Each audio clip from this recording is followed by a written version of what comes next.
안녕하세요. 하나님의 깊은 사랑과 지혜를 나누는 시간입니다. 오늘 우리가 함께 나눌 이야기가 여러분의 마음에 큰 울림과 은혜로 다가가기를 소망합니다. 이 말씀이 여러분의 삶의 축복이 된다면 주변의 소중한 이들에게도 공유하여 하나님의 은혜를 함께 나누어 주십시오. 여러분의 구독과 공유는 이 귀한 메시지가 더 널리 퍼져나가는 데 큰 힘이 됩니다. 우리는 예배를 드릴 때 종종 요한복음 14장의 말씀을 묵상하곤 합니다. 이 말씀은 우리 신앙의 여정에 있어 매우 중요한 나침반이 되어 주었습니다. 특히 요한복음 14장 21절은 우리에게 깊은 감동을 줍니다. 나의 계명을 지키는 자라야 나를 사랑하는 자니 나를 사랑하는 자는 내 아버지께 사랑을 받을 것이요 나도 그를 사랑하여 그에게 나를 나타내리라. 잠시 후 23절에서 예수님은 다시 한번 강조하십니다. 사람이 나를 사랑하면 내 말을 지키리니 내 아버지께서 그를 사랑하실 것이요 우리가 그에게 가서 거처를 그와 함께 하리라. 사랑하는 성도 여러분, 이 말씀의 무게가 여러분의 영혼에 온전히 느껴지시기를 바랍니다. 이 말씀이 결코 낡거나 무뎌진 진리가 되지 않기를 간절히 기도합니다. 전능하신 하나님, 온 우주를 창조하신 그분께서 친히 내가 너에게 가서 너와 함께 살겠다라고 약속하시는 장면을 상상해 보십시오. 저는 이 말씀을 묵상할 때마다 경외감에 휩싸입니다. 제가 강단에 서거나 일상 속에서 걸을 때마다 이 진리를 떠올립니다. 창조주 하나님께서 요한계시록 4장에 묘사된 그 영광스러운 보좌의 주인이신 하나님께서 부족한 제 안에 거처를 삼으셨다는 사실을 말입니다.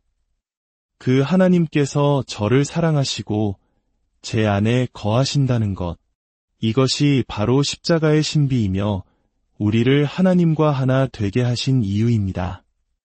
그러므로 오늘 다른 어떤 이야기를 시작하기 전에 먼저 우리를 위해 흘리신 예수 그리스도의 보혈로 가능해진 이 놀라운 연합에 대해 하나님께 감사드리는 시간을 갖고자 합니다. 거룩하신 아버지 하나님, 저희를 선택하여 주님과 하나 되게 하신 그 크신 은혜에 저희는 그저 겸손히 엎드릴 뿐입니다.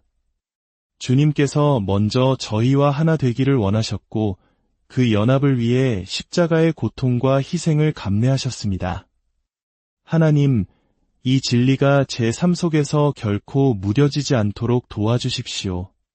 이 진리 앞에서 낡은 감정을 느끼게 되기 전에 차라리 제 생명을 거두어 주십시오. 주님, 바로 이 순간 이 진리에 대한 경이로움 속에서 저희가 더욱 깊어지게 하소서. 성령님, 우리 위에 임재하여 주시옵소서. 우리가 주님과 하나 되었다는 이 놀라운 사실에 온전히 매료되게 하소서. 사람이 무엇이관대 주께서 그를 생각하시나이까. 우리를 주님과 하나 되게 하시기 위해 행하신 모든 일에 대해 전능하신 하나님을 찬양합니다. 예수님의 귀하고 거룩하며 아름다운 이름으로 기도합니다. 아멘. 최근 며칠간 저는 연합이라는 주제에 대해 깊이 묵상해왔습니다. 그리고 에베소서 4장의 말씀이 마음에 큰 울림을 주었습니다. 1절에서 사도 바울은 이렇게 권면합니다. 그러므로 주 안에서 갇힌 내가 너희를 권하노니 너희가 부르심을 받은 일에 합당하게 행하여 모든 겸손과 온유로 하고 오래 참음으로 사랑 가운데서 서로 용납하고 평안에 매는 줄로 성령이 하나 되게 하신 것을 힘써 지키라. 사랑 가운데서 서로 용납하고 성령이 하나 되게 하신 것을 힘써 지키라. 이 구절은 연합의 핵심을 보여줍니다. 바울은 왜 서로 용납하라는 말을 했을까요? 그리고 왜 힘써 지키라고 했을까요? 이는 연합에는 대가가 따르기 때문입니다.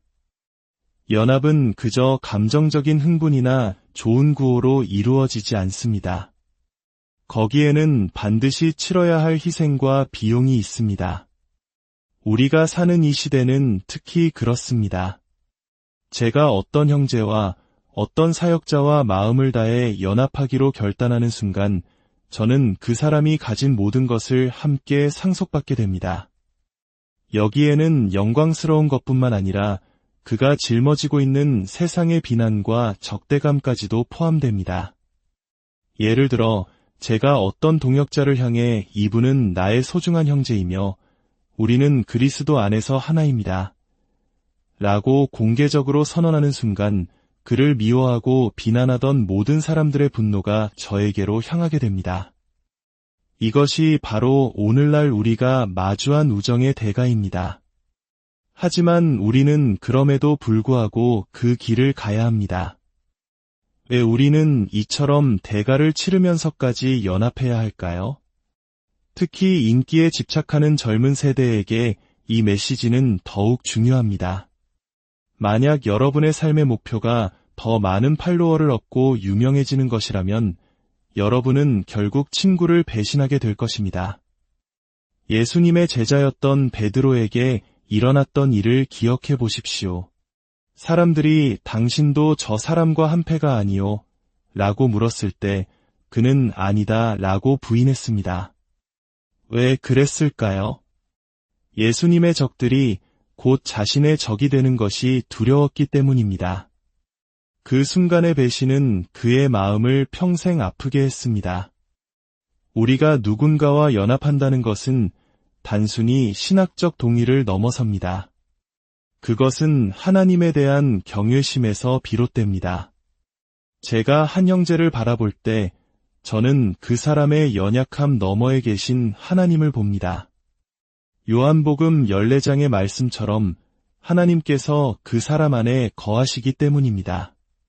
성령이 내 안에 계시라 라는 말을 우리는 너무 쉽게 내뱉곤 합니다.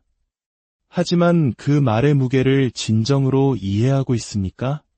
우리를 쳐다보기만 해도 죽을 수밖에 없는 죄인이라고 말씀하신 그 거룩하신 분, 말씀 한마디로 온 세상을 창조하신 그 전능하신 분께서 우리의 연약한 육신 안에 들어와 사시겠다고 약속하셨습니다.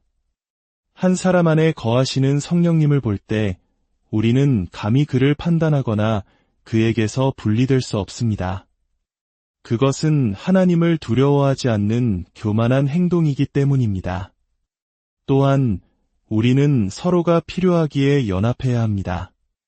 에베소서 4장은 계속해서 말합니다.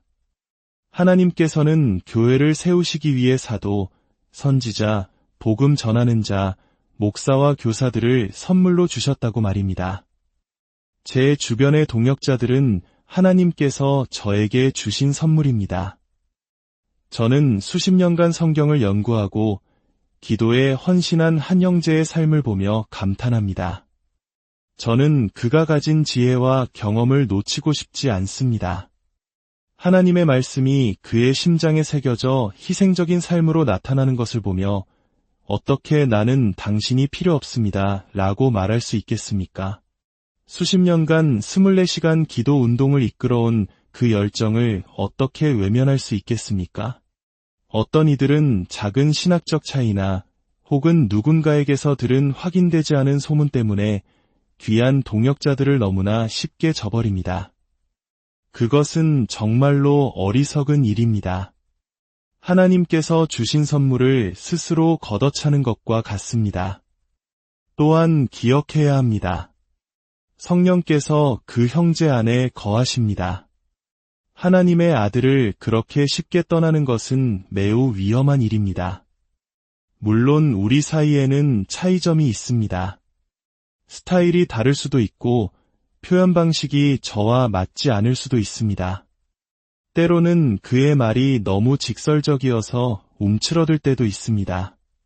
그러나 그 안에 있는 하나님의 강력한 임재와 그를 통해 나타나는 성령의 능력을 보면서 어떻게 사소한 차이 때문에 그 모든 것을 버릴 수 있겠습니까? 저는 그를 제 팀에 원합니다. 저는 그가 필요합니다.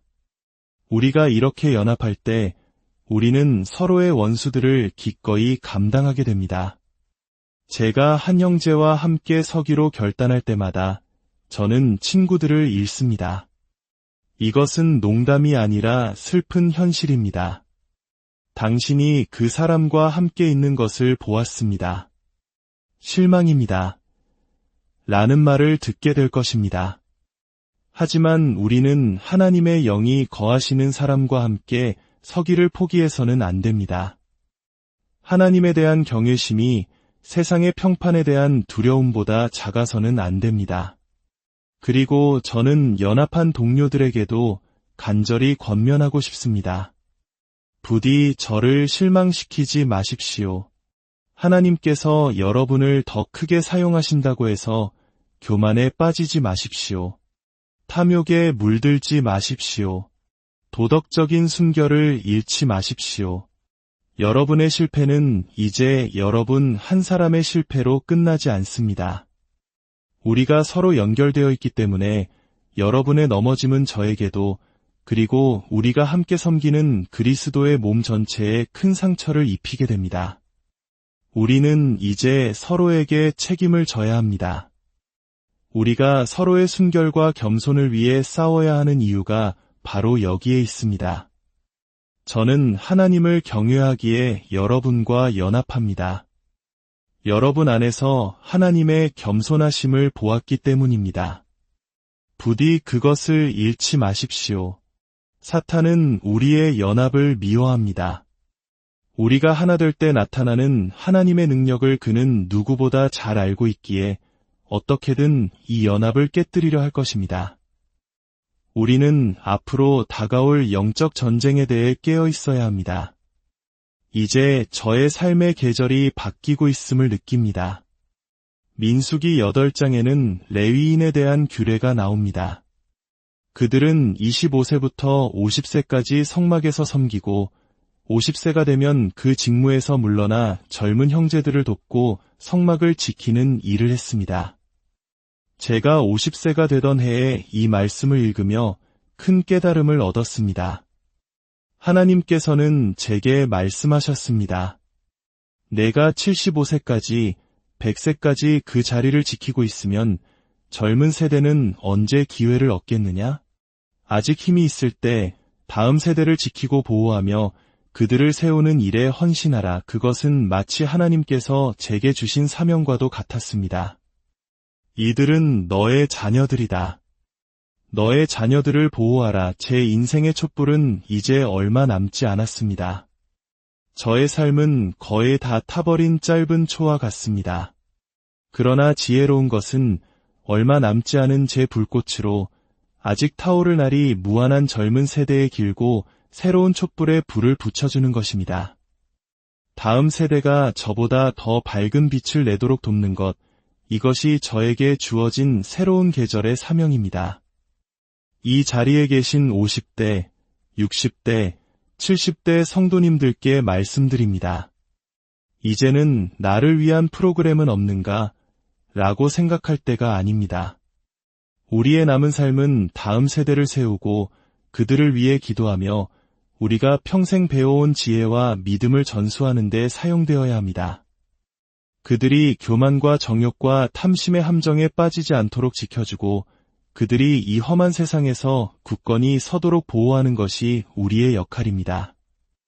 우리의 자녀들이 우리가 경험했던 것과는 다른 교회를 경험하게 합시다. 서로를 비방하고 사소한 문제로 분열하는 교회가 아니라 서로를 용납하고 사랑으로 하나 되는 교회를 물려줍시다. 세상의 불의에 침묵하는 교회가 아니라 담대하게 진리를 선포하고 행동하는 교회를 보여줍시다. 이제는 더 이상 우리 자신에 대한 이야기가 아닙니다. 이것은 다음 세대에 대한 이야기입니다. 우리는 그들을 위해 우리 자신을 내어주고 그들이 하나님의 위대한 군사로 일어설 수 있도록 모든 것을 쏟아부어야 합니다. 이것이 하나님께서 우리를 부르시는 길입니다. 서로를 배신하지 말고 자신을 위한 삶을 멈추고 다음 세대를 위해 헌신하는 새로운 모범을 보입시다. 우리가 하나 될 때 세상은 우리가 경험하지 못했던 놀라운 하나님의 능력을 보게 될 것입니다. 이것은 특별한 신앙이 아닙니다. 이것이 바로 정상적인 그리스도인의 삶입니다. 주님을 믿는 자들이 마땅히 살아야